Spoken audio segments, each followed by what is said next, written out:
Hello students, welcome to Pythagoras classes. Economics exam dila কেনেকুৱা হল কবা আৰু মোৰ হিচাপতটো questions বহুত ইজি আহিছে দেই এটা দুটা কবা টান আহিছে বাট questions খিনি একদম ধুনিয়া কমন আহিছে মেইন কথা আহিছে না কবা তোমালোকে কবা হুন কমন আহিছে না এনে লৈ আহিছো আৰু অকমান তোমালোকৰ হাতে হাতে আছে সাবা questions খিনি অৰ্থনৈতিক প্ৰতিনিধিৰ সংজ্ঞা দিয়া ইমান টান নহয় চাৰিটা প্ৰধান খণ্ড কি name the four major sectors একিটা পাৰিবাই flows are defined over a period of time flow to কি আছিল stock to কি আছিল মই কৈ আছিল stock flow চাবা বুলি define full employment level of income full employment level to কেতিয়া হয় আয়ৰ সম্পূৰ্ণ নিয়োগৰ স্তৰৰ full employment level এবোৰ আছে NDP-MP depreciation লগত কি হ'ব NDP-MP depreciation কৰিছিল ফাৰ্স্ট আছিল NDP আৰু GDP তাত কি হ'ব GDP হ'ব GDP-MP How do economists define a non-rivalrous good? Okay. অপ্ৰতিদ্বন্দ্বিতামূলক দ্ৰব্যক অৰ্থবিজ্ঞানী সকলে কেনেকৈ সংজ্ঞা দিয়ে এটোহে অকমান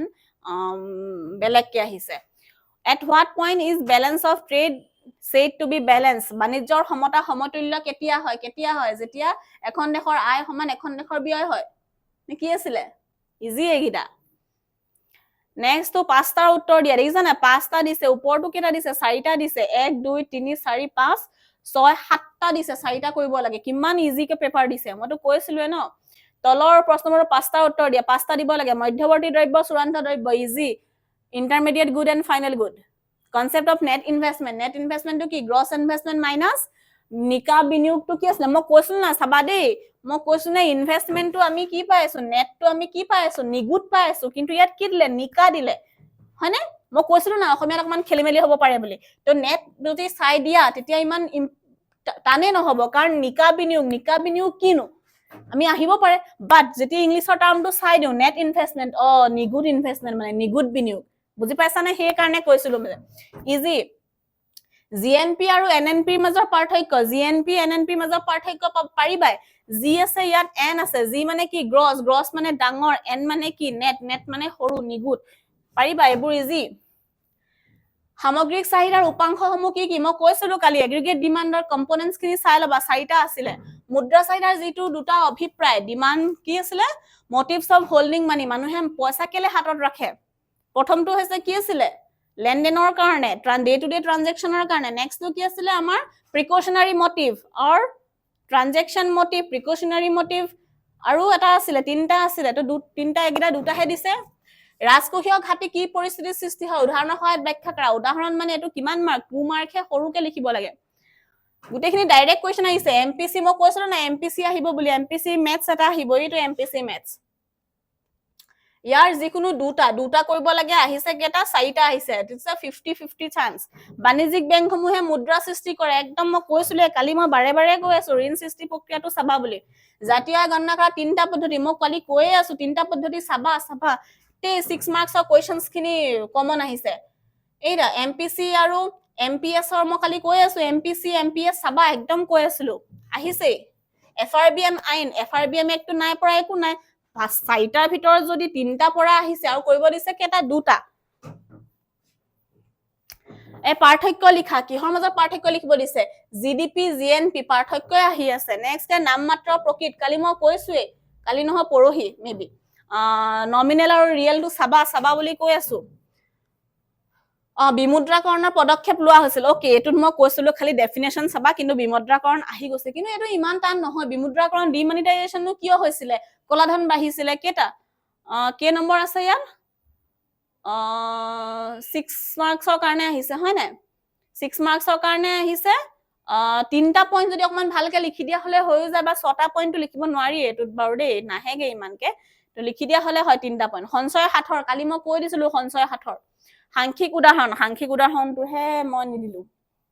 কিন্তু এটো আছিল মই কৈ আছিলো CIGTR গুটেখিনি এটো ম্যাথছটো কৰাই থোৱা আছে তাৰ পিছত আহিলে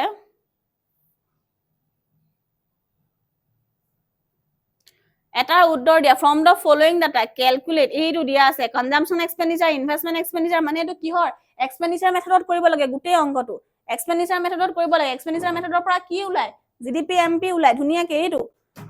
জিডিপিএফচি জিডিপিএমপি যেতিয়া ওলাই যায় জিডিপিএফচিটো উলিয়াবলৈ ইজি হয় এক্সপেণ্ডিচাৰ মেথড যোনে ভালকে পঢ়িছে এইটো অংক একেবাৰে ইজিয়ে সিহঁতৰ কাৰণে তাৰ পিছত আহিলে চমুটুকা লিখিবলৈ কৈছে কিহৰ ওপৰত barter system functions of money গোটেইটো বাৰ্টাৰ সিস্টেমটো বাৰু নাই কোৱা কিন্তু বিনিময় প্ৰথাটো একেবাৰে ইজি আৰু বাৰ্টাৰ সিস্টেমটো তোমালোকে 9 10ত পাইছাই তো বাৰ্টাৰ সিস্টেমটো পাৰিবাই ফাংশনস অফ মানিটো আৰু ইজি মই কালি একদম বাৰে বাৰে কৈ আছো ফাংশনস অফ মানি তাৰ পিছত পাৰ্ট বি ইংৰাজসকলৰ সাম্ৰাজ্যবাদী শাসনৰ প্ৰধান উদ্দেশ্য 1 মাৰ্কৰ কিটা পাৰিবাই লোকপিয়ল কেতিয়া আৰম্ভ হৈছিলে W2 একিটা 1 মাৰ্কৰ কিটা বাৰু একোৱা আনএমপ্লয়মেন্ট কাক বুলে দিছে ঔপনিবেশিক শাসনত ভাৰতৰ নিম্ন স্তৰৰ অৰ্থনীতিৰ উন্নয়নৰ দুটা কাৰণ মই কালি এটামান দিছিলো নাই হিচাপ কৰি দিছিলো না কেটামান হেকিটাই ভাৰতৰ পঞ্চবাৰ্ষিক 5 ইয়াৰ প্লেনৰ দুটা লক্ষ্য মই কালি কৈছিলো উদাৰীকৰণ কি কাক বুলে মই চাবলৈ কৈছিলো মানৱ মূলধন গঠনৰ যেটো দুটা উৎস মানৱ মূলধন হিউম্যান ক্যাপিটাল ফৰ্মেশন মই কালি কৈ আছো হিউম্যান ক্যাপিটাল ফৰ্মেশন আহিব নেক্সট আহিলে ইকোনমিক এক্টিভিটিজ ইকোনমিক আৰ্থিক কামকাজ কিনো কুদুম্বশ্ৰী এটোহে ময়ো নাই জানা দেই কুদুম্বশ্ৰী কি মই নাইও চোৱা মই নাজানো দেই এটো মই এতিয়ালৈকে নাই চোৱা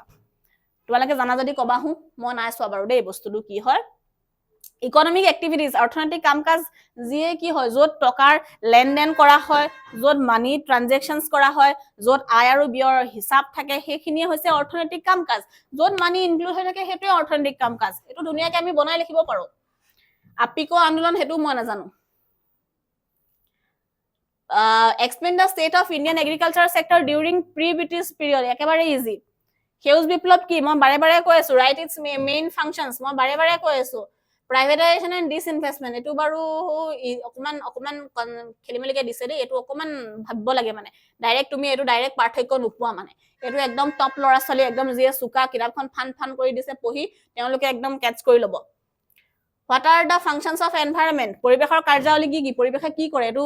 আৰু সবে পাৰিবই ইমান টান নহয় Explain the features of following sectors on the eve of Indian economics. কেনেকুৱা আছিল ইনফ্ৰাষ্ট্ৰাকচাৰ কেনেকুৱা আছিল বেয়া আছিল ফৰেন ট্ৰেড বেয়া আছিল ইন্ডাষ্ট্ৰিয়েল সেক্টৰ বেয়া আছিল এটা কেনেকুৱা ধৰণৰ বেয়া আছিল কিন্তু অলপমান ভাবি লিখা হলে হৈ যায় কাৰণ ইনফ্ৰাষ্ট্ৰাকচাৰ কেনেকুৱা আছিল আমাৰ ইয়াত ভাল ইনফ্ৰাষ্ট্ৰাকচাৰ নাছিলে আমাৰ কি ইনফ্ৰাষ্ট্ৰাকচাৰৰ ভিতৰত আমাৰ মেচিন সেচিনাৰী বস্তুবোৰ নাছিলে আমাৰ ইন্ডিয়াত সব বস্তুবোৰ বাহিৰত বনাই আনি ইয়াত বেচিছিলে ফৰেন ট্ৰেডটো কি আছিল আমাৰ ইয়াৰ পৰা কি বস্তু নিছিলে আৰু কি বস্তু আনিছিলে হেতু বস্তু লিখিব লাগিব ইন্ডাষ্ট্ৰিয়েল সেক্টৰটো ইয়াত কি উদ্যোগ আছিলে উদ্যোগৰ নামত একো নাছিলে কি গুটেখন বেয়াই আছিলে ওকে ইন্ডিয়া এণ্ড চাইনা হেইটো ইন্ডিয়া এণ্ড চাইনা আহিলে নহয় কালি কৈছে আমদানি import substitution policy explain the role and importance of small scale industries in India কৈছিলে কালি মই কোৱা গিটাই ক্ষুদ্ৰ শিল্প এটো অকমান ভাবিব দিছে দেই in your view is it essential for the government to regulate the fees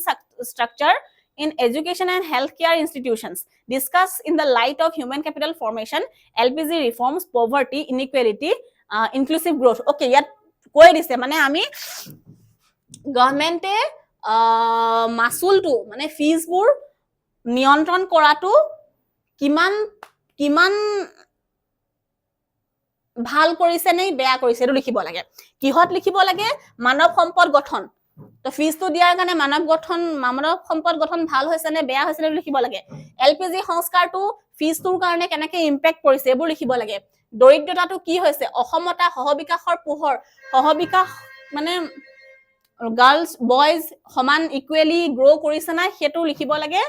ফি ষ্ট্ৰাকচাৰটোৰ কথা লৈ আৰু এই সাব পইণ্ট গিটা মানৱ সম্পদ গঠনত তুমি ফি ষ্ট্ৰাকচাৰটোৰ কথা লিখিবা এলপিজি সংস্কাৰৰ ফি ষ্ট্ৰাকচাৰটো কেনেকৈ কৰিছে দৰিদ্ৰতাটো কেনেকৈ কৰিছে এনেকৈ লিখিলে হ'ল ইয়াত দিয়া আছে সাব পইণ্টখিনি অকল জাস্ট মিলাই লিখিব লাগে হেতু ভাবিবলৈ দিছে দেই কোৱেশ্চনটো ভাবিবলৈ দিয়া এই কোৱেশ্চনটো টু জুনে পেপাৰ কাটিছে তেওঁটো নিজৰ হিচাপত দিছে ন এই কোৱেশ্চনটো আমি প্ৰেডিকচন কৰিব নোৱাৰো ন আমি প্ৰেডিক্ট কৰিব নোৱাৰো যে এটো কোৱেশ্চন দিব তো সেই তেনেকুৱা হৈ যায় ইণ্ডিয়ান ইকোনমি পাৰ্টটো মানে বহুত ডাঙৰ হয় ইয়াত এটা এটাই কোৱেশ্চন বুলি প্ৰেডিক্ট কৰিব নোৱাৰি মানে তো সেই তেনেকুৱা তা এটো কেতিয়া লিখিব পাৰিবা যেতিয়া তোমালোকৰ কনসেপ্টটো ক্লিয়াৰ থাকিব হয়নে কনসেপ্টটো ক্লিয়াৰ থাকিলেহে লিখিব পাৰিবা সেই কাৰণে মই কৈ থাকো যে কনসেপ্টটো ক্লিয়াৰ কৰা ইকোনমিক্সৰ এটো পাৰ্টত আমাক কনসেপ্টটো ক্লিয়াৰ লাগিব তেতিয়াহে আমি বস্তুখিনি লিখিব পাৰিম নেক্সট কৈছে ভাৰতীয় অৰ্থনীতি বিভিন্ন আৰ্থিক কাৰ্যকলাপত মহিলাৰ ভূমিকা সম্পৰ্কে এটা চমু টোকা ৰোল অফ ওমেন তো সেইখিনিতো মেবি ছোৱালীখিনিয়ে ভালকে লিখিছে ল'ৰাখিনিয়ে চাগে লিখা নাই নেকি বহনক্ষম উন্নয়ন কি মই কৈয়ে আছিলো সাস্টেইনেবল ডেভেলপমেন্ট আহিব গ্ৰাম্য উন্নয়নৰ সংজ্ঞা লিখিবা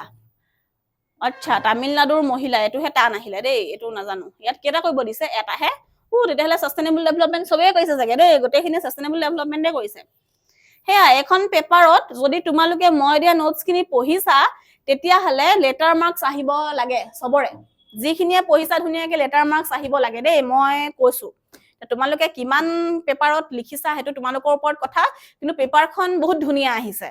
মানে এনেকুৱা নহয় যে বহুত গেধাখিনিয়ে বুলি কওঁ দেই যিখিনিয়ে পঢ়িবলৈ অকমান কষ্ট পাইছিলে ইকনমিক্স বুলি ভয় খাই আছিলে তেওঁলোকৰ কাৰণে পেপাৰখন ধুনীয়া আহিছে আৰু সুকাখিনিৰ কাৰণেও চ্যালেঞ্জিং আহিছে যিখিনিয়ে ইকনমিক্স ভাল পায় তেওঁলোকৰ কাৰণে এটা বহুত ধুনীয়া চ্যালেঞ্জিং পেপাৰ এখন দিছে হয় না আপোনালোকে নিজে কোৱা আৰু পেপাৰখন বেয়া নহয় বহুত ধুনীয়া পেপাৰ আৰু একদম 12ৰ লেভেলৰ পেপাৰ মানে একদম ইজিও নহয় বহুত টানো নহয় হয়নে প্ৰেছাৰ পৰা নাই ধুনীয়াকে তোমালোকে নিজে নিজে ভাবি লিখিছা চাগে তো পেপাৰখন ধুনীয়া আহিছে মোৰ ভাল লাগিছে মানে পেপাৰখন দেখি তোমালোকৰ কেনেকুৱা লাগিছে তোমালোকে কমেন্টত কবা দেই থ্যাংক ইউ হেয়া আছিল আজি হেকাৰণে আহিছিলো ধন্যবাদ সকলোকে আমাৰ পাইথাগোৰাছত জয়েন হোৱাৰ কাৰণে থ্যাংক ইউ